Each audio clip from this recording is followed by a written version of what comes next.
So this is the heat transfer in pin-fin experiment. In this there are two cases. One is heat transfer in pin-fin natural convection, heat transfer in pin-fin forced convection. So coming to the first case, heat transfer in pin-fin natural convection. So it is a similar procedure to the free convection experiment we have done earlier. So here we are going to find the heat transfer coefficient of a small fin. Okay. This fin is a cylinder of 150 mm length and 12 mm dia. So it is subjected to two cases. Under free convection we are not switching on the blower. So this is the blower. We are not switching on the blower. So it is left to still air and the air molecules movement will occur due to buoyancy. So how to conduct the experiment? So initially the console is on. This is console is on. Then dimmer stat or heater is adjusted to 60 volts.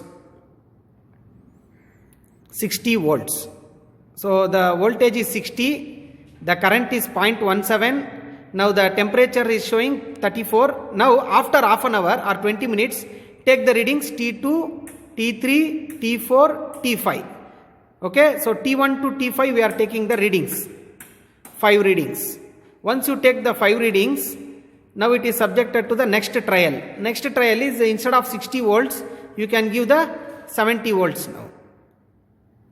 70 volts. Again it is left for 15 minutes. Then take the readings T1, T2, T3, T4, T5. Once the experiment is done, we go to the tabular column.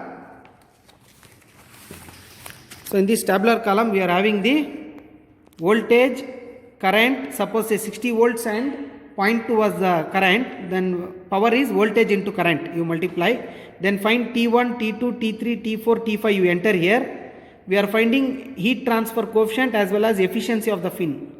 So how to find the efficiency of the fin? With these details, we will find the H value first.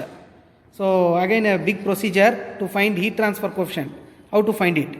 So surface plus ambient by 2 will give film temperature. Surface temperature is, as I told you, T1 to T4. Then ambient temperature is going to be T5. So find the average. Once you find the average temperature, here it is given. So T1, T2, T3, T4 and ambient temperature. Once this is found out, you get a film temperature. Go to the data handbook, page number 34. For air properties, you note down all these air properties for the temperature, given temperature. Once you note down the air properties, find the Grashof number.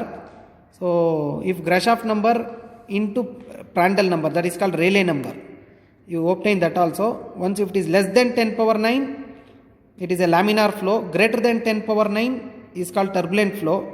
Generally we get a laminar flow. So this is the equations, and for a laminar flow you can take this equation.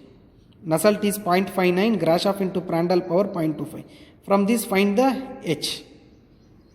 So this is the first step, finding H. Once you find H, efficiency. Efficiency of the fin is given by tan hyperbolic ml divided by ml. So substitute the value of m. M is square root of HP by Ka. So substitute all those things and find the efficiency. Similarly, effectiveness. Again this is available in the data handbook. So this formula is available. Substitute the variables and then find the effectiveness. Once H is found out, easily you can find all these things. Thank you.